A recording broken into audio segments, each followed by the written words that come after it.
عثمان شاہی صاحب، اب سر اس ٹرافی کا کیا کرنا ہے جو کہ جس کی تلاش میں ڈونلڈ ٹرمپ جو ہیں وہ مارے مارے پھر رہے تھے، وہ کمپلیٹ سرنڈر ان کو نہیں ملا.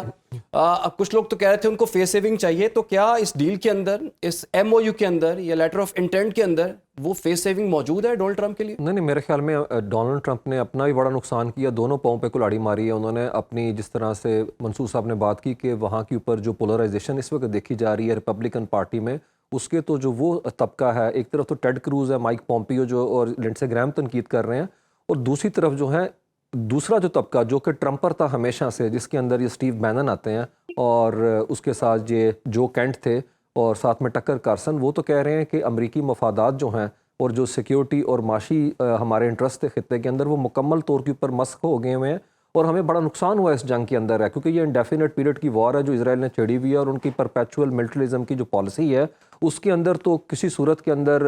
آپ کہہ لیں کہ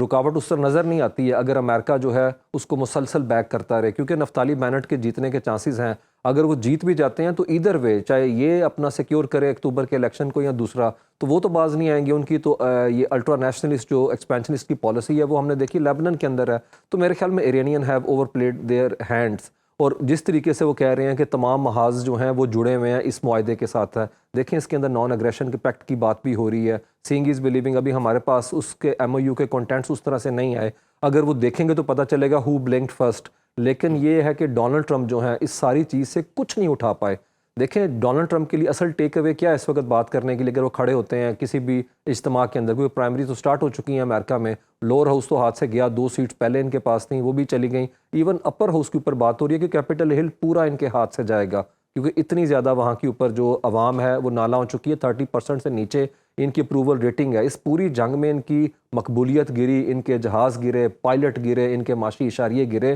تو اوپر تو صرف تیل کی قیمتیں گئی ہیں یا اس کا بی پی گیا ہوگا ڈونلڈ ٹرمپ صاحب کا. تو مجھے لگتا ہے ڈونلڈ ٹرمپ جو ہے وہ کنونس نہیں کر پائیں گے اپنی میگا بیس کو، اور وہاں پہ ریپبلکن جو ان کا ووٹر ہے وہ مکمل طور پہ سمجھتا ہے کہ ان کالڈ فار جنگ تھی، پوائنٹ لیس تھی، غیر دانشمندانہ تھی، کوئی اس کے اندر پالیسی لیول کا ڈیسیژن اس طریقے سے نہیں تھا. اور یہ چیز تو پینٹاگن کے جرنیلز نے ان کو پہلے سے بتا دیا تھا. تو دوسری طرف اگر ہم دیکھتے ہیں اسرائیل کا پریشر، منگل والے دن ان کی 1 گھنٹے سے اوپر کی کال تھی اور بڑی ہیٹڈ قسم کی کنورسیشن ہے جس طرح رپورٹنگ ہوئی امریکہ کے اندر ہے. تو دیکھیں خطے کے اندر تو صرف اسرائیل تنہا رہ گیا، باقی تو تمام مڈل ایسٹ کے کنٹریز ملٹی لیٹرل ڈپلومیسی ہوئی ہے. یہ تمام کنٹریز جو ہیں سعودی عربیہ، قطر، اس کے علاوہ اس سائڈ سے دیکھیں تو ترکی اور مصر جو تھے وہ بھی فاصلے کم کرنے کے لیے کوشش کر رہے تھے. کوئی خطے کے اندر نہیں چاہتا جنگ ہے، انہیں پتہ خطے کا امن استحکام جو ہے وہ تہہ بالا ہو گیا. ان کے تو ایم بی ایس کے، ایم بی زی کے اور شیخ تمیم کے ویژن 2030 تھے، وہ تو کافی پیچھے چلے گئے ہوئے ہیں. تو وہ اسرائیل کے ساتھ الائن نہیں کرتے. نو ڈاؤٹ یو اے جو ہے کسی حد تک ہم کہہ سکتے ہیں، لیکن وہ جو ان کی پالیسیز تھی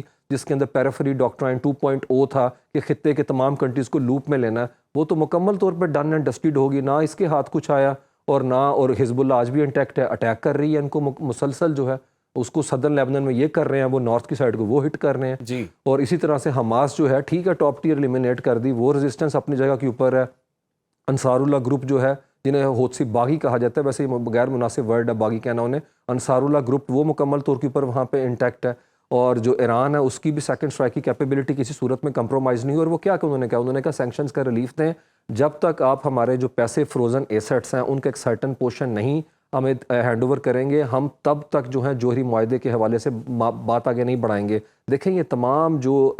اس وقت کنڈیشنز ہیں، کنڈیشنالٹیز ہیں، یہ ایران کی طرف سے ہیں کہ 30 دن میں اب نئے ہرمز کو کھولنے کے حوالے سے انہوں نے بات کی. تو یہ تو پہلے سے کھلی ہوئی تھی 28 فروری سے پہلے. تو ٹرمپ نے کیا کیا اس کے اندر، جو چیز پہلے سے اوپن تھی ہے اس کو 40 دن کی جنگ کے بعد اتنی اس کی پولیٹیکل کاسٹ تک پے کر لی، ہرٹ کیا دنیا کی اکانومی کو، خود کو ہیوملیٹ کیا جو امریکہ کا اورا تھا، اور آج اس جگہ کے اوپر کھڑے ہیں. تو ایرانین نے تو بڑا مائلیج گین کیا اس چیز سے، ان کا تو کلاؤڈ اور زیادہ بڑا ہے. اور جس طریقے سے ایک پیراڈائم شفٹ ہم دیکھتے ہیں، ایون دنیا کے اندر یہ باتیں ہو رہی ہیں کہ مڈل پاورز جو ہیں اب دنیا کی جیو پالیٹکس کو شیپ کر رہی ہیں، جس کے اندر یہ ایران کی ایگزامپل ہے. اور پھر نہ ان کو وہاں سے ہیڈ لائن ملی جہاں چائنا ٹچ ڈاؤن کیا تھا، انہوں نے بھی گھما پھرا کے جو ہے واپس بھیج دیا. جی. ان کے ٹویٹ کو، ان کی گفتگو کو تو وہ انڈورس ہی نہیں کر رہے کہ بوئنگ طیارے اٹھا رہے ہیں، سویابین ہم لے رہے ہیں اور ساتھ میں ان سے پیٹل اٹھائیں گے. تو مجھے لگتا ہے گریٹ تھیٹر آف وار کے اندر بھی ناکام نظر آتے ہیں. عثمان صاحب، فلسطین کے معاملے پر جو پاکستان کا واضح موقف ہے، آپ کے خیال میں امریکہ اسے کس نظر سے دیکھتا ہے؟ اور جیسے کہ منصور صاحب کہہ رہے تھے کہ اب تو پاکستان کے دوستوں کی تعداد بھی زیادہ ہے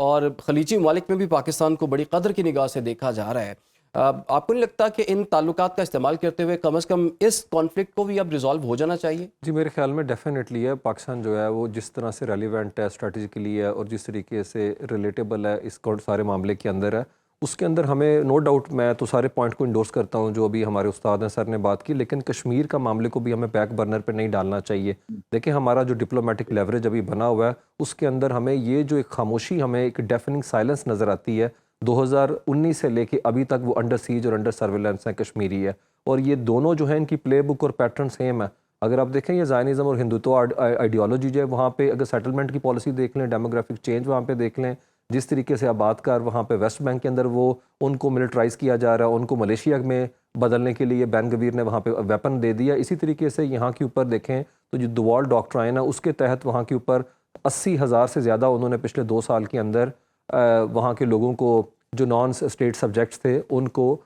ڈومیسائل دیے وہاں کے. یہ پچھلے سال جو اٹیک ہوا ہے اسی 10 تاریخ کو اپریل کے مہینے کے اندر وہ وہاں کی ریاستی اسمبلی کے اندر یہ ڈاکومنٹ پیش کیا گیا تھا. اور ڈیولپمنٹ کے نام کے اوپر جس طریقے سے وہاں پہ انہوں نے ابھی یہ غزہ پیس پورٹ کے اندر بات ہو رہی ہے کہ وہ رویہ کے سامنے کھڑا کرنا ہے, وہی چیز پیٹرن کم و پیش ہمیں یہاں کے اوپر نظر آتا ہے. تو مجھے لگتا ہے جب ہم نے ایک بریتھ میں بات کرنی ہے وہاں پہ فلسطین کے حوالے سے مدعے کو اٹھانا ہے تو اس کے اندر ہمیں کشمیر کا ذکر بھی کرنا چاہیے, کیونکہ یہ دیکھیں یہ دونوں مسلمانوں کو کیا سمجھتے ہیں, وہ MLX سمجھتے ہیں اور یہ ٹرمائٹ سمجھتے ہیں. دونوں سوشلی, کلچرلی, پولیٹیکلی, اکنامکلی انہیں ایکسکلوڈ کرنا چاہتے ہیں مسلمانوں کو ہے, اور دونوں سویلائزیشنل فریم ورک کے کانٹیکسٹ کے اندر شیپ کرتے ہیں اپنا گرینڈ نیریٹو ہے. یہ ہندوتوا بھی اور یہ بھی ہے, اور یہ دونوں ہمارے لیے پوٹینشیل تھریٹ ہیں اور دونوں کا نیکسس ہے. اور نفتالی بینٹ کہہ چکے ہوئے ہیں کہ ایران اگلا ایران ترکی ہوگا, اور اس میں پاکستان کا بھی ذکر کیا, ہمارے انہوں نے نیوکس کا تذکرہ کیا. تو میرے خیال میں ہم اس چیز کو اچھی طرح سے, اور پھر سب سے بڑی بات یہ پچھلے ہفتے CBS کی رپورٹ ہو جائے, اس کا انٹرویو ہو جائے نیتن یاہو کا کہ پاکستان کے AI باٹس جو ہیں وہ ویج کریٹ کر رہے ہیں امریکہ اور اسرائیل کے درمیان. یہ ساری چیزیں بتاتی ہیں کہ ڈاٹس کنیکٹ ہیں, پکچر واضح ہے, نظر آ رہی ہے. تو ہمیں تھوڑا سا ہوش مندی, دانش مندی کا ثبوت دینا ہوگا, اور اسی طریقے سے جس طرح سے یہاں کے اوپر ہم نے لیگ ورک کیا, جس طریقے سے گڈ آفیسز کو ایگزاسٹ کیا, ہمیں کشمیر کو بھی دیکھیں. کشمیر کے حوالے سے تو ہماری لٹریسی نہیں ہے. میرا نہیں خیال یہاں پہ اسٹوڈیو میں جتنے لوگ موجود ہیں انہیں پتہ ہوگا کشمیر امور کی کمیٹی کے چیئرمین کون ہے یا کون اس کو چلا رہے ہیں. تو 5 فروری کو ہی ہمیں یاد آنا ہے کہ وہاں پہ تہاڑ جیل کے اندر کوئی قید ہے اور وہاں پہ جس طریقے سے کشمیری رہ رہے ہیں, اور ہمیں کسی انٹرنیشنل باڈی کی رپورٹ کی ضرورت نہیں ہے, ہمیں اس کی لٹریسی جو ہے وہ پھیلانی ہے. ہمارے نیوز چینلز کے اندر, ہمارے میڈیا کے اندر کوئی ڈیسک ہی نہیں ہے. میں تو ساری زندگی خود ہم نے کام کیا, ہمیں نہیں پتہ چلا کہ جب وہاں پہ کوئی مسئلہ اٹھتا ہے, کچھ ہوتا ہے تو اس کو رپورٹ صرف کر دیا جاتا ہے, اس کے بعد کوئی اس کا سر پیر نہیں. اور وہ تو اوفینسو وہاں کے اوپر جو انہوں نے پالیسی لانچ کی ہوئی ہے دوال ڈاکٹرائن کے تحت, وہ تو ڈرامے تک نہیں دیکھنے دے رہے وہاں کے اوپر ہے. بلڈوزر جسٹس کے نام کے اوپر انہوں نے جس طریقے سے گھر گرائے ہیں, اور بلکہ ابھی پچھلے مہینے انہوں نے وہ کالج تک بند کر دیا جس میں 50 میں سے 42 مسلمان نوجوان جو ہیں وہ میڈیکل کے ٹیسٹ جو کہ انڈیا کا ایک سسٹم ہے اس کے تھرو پاس ہو کے آئے تھے. کہ کسی طریقے سے وجہ کیا ہے کہ انہیں بس اکیڈیمکلی بھی انہیں ایکسکلوڈ کر کے ایک خاص نیریٹو جو ہے شیپ کرنا, اور اس کے اندر وہاں پہ جتنی بھی آزادی کی تحریک تھی جس کا برہان وانی پوسٹر بوایا, اس کو انہوں نے ڈیمونائز کرنے کے لیے اور ڈی ہیومنائز تو انہوں نے وہ کر ہی رہے ہیں.